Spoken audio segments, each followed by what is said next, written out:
Okay, now that we've set up our table, what I'd like to do is put some interaction in the scene. So one easy one that I'm thinking is maybe we have our model of the jaw with the teeth, and maybe we want to be able to open the top jaw. So I'm going to go into interaction in my menu, create a new interaction. I'll rename it open jaw interaction. Okay, and then when I click on it, it will ask me the condition. The condition is the trigger. How does the interaction starts? We have two choices. It's either a collision or a touch. We'll test collision a bit later, but let's select touch. And then it asks you what object will your hand touch, and I'm going to be touching the upper jaw in order to open it. It could be either a hand, that's fine with me. So that's that's when I enter the object. Okay. The action that I want to do is a rotate. I want the jaw to open up. I want to select my jaw, right? It'll be a next rotation.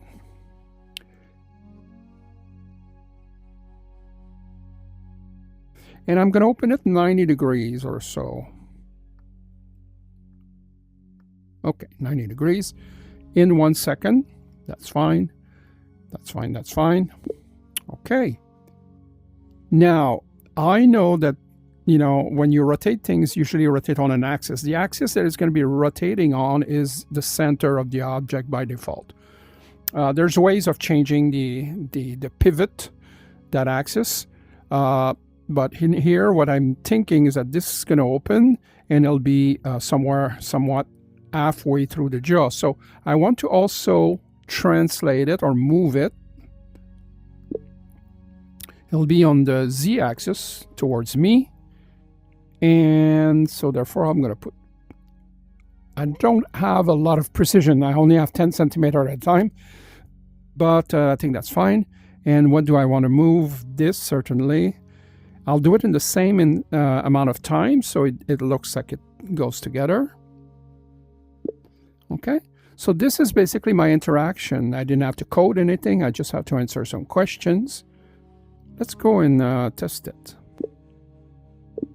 So in order to test interaction, I have to basically be in the play mode. So I'll press play. Here I am. Now if I touch it, when I enter with my hand here, it should open and move properly. Oh, that's great. That's great. Perfect. Good interaction. Next thing we'll do is we'll do a kind of a quiz with those blood vials. A student would have to put the blood collection tube or vial into a container. The right container. Basically, if they have studied their chart, they would know that the red goes into the serum test and the LFT, the RFT. No idea what those means, but that's fine. So they would basically grab the tube, put it there, and get feedback for the right thing. If they put it anywhere else, they'd get a negative feedback. So fairly simple little game here. Okay, so I will first, I'll do 4 tubes. So let me do a purple one. So let's do UNFC BioVet. Okay, done. It's gonna load up, and I'm gonna pick up a purple one. Okay, make it about the same size. Oh, this is always fun to. Okay, there we go. So we have our new vial here. Okay, the bowl itself I found in the assets from, so I just wrote bowl in my search, and I got one of the bowls, made it a bit smaller. The actual poster sign and these labels, I did like with the others. I basically created a small panel for each and used that. And so I took the image from a website, I brought it into ChatGPT and asked it to make into a 3D flat panel, basically, as if you had laminated it onto a cardboard. And then I can import that, because this app here, I can only import 3D assets. So that's a way of having fairly flat 3D assets that you can bring with you. Okay, so let me get out of there.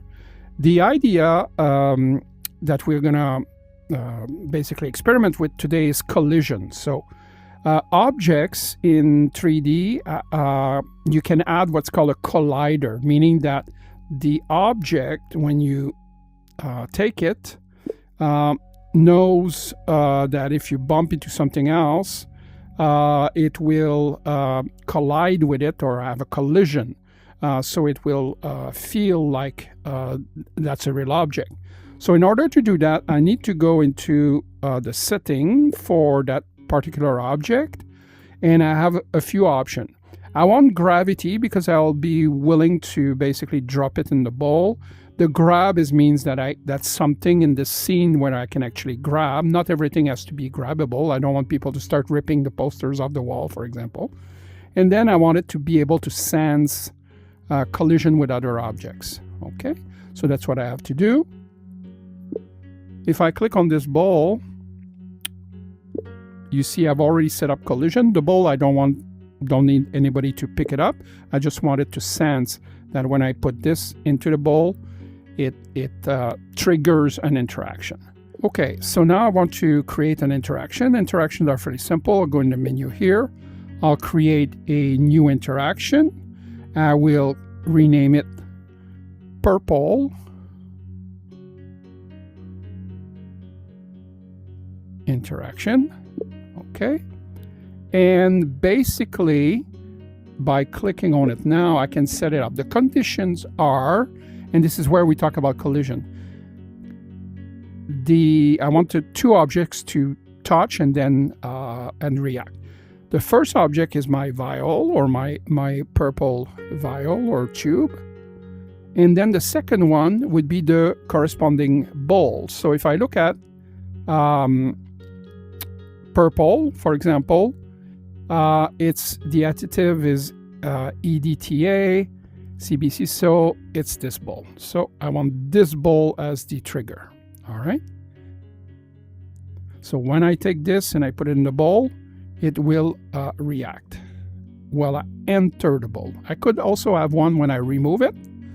I would then put exit. Here it's the collision. What will happen at that point? I want an audio file to play. So I'll click on audio. I'll select where the sound comes from. So I'll select the bowl, but I could have selected the speaker if there was a speaker, or if it was somebody else saying it over there. And it will play, and then I will select the audio clip, and I will go here and select a male yes.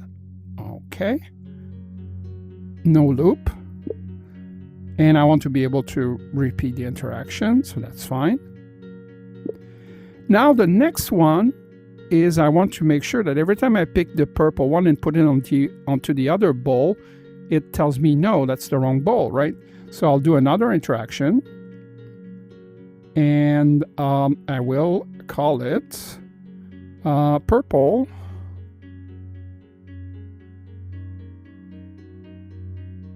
wrong.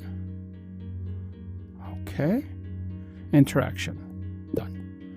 Okay, now when I click on it and I see the conditions are the same, is when I collide this object, this time with other bowls, right? So the second bowl would be this one here.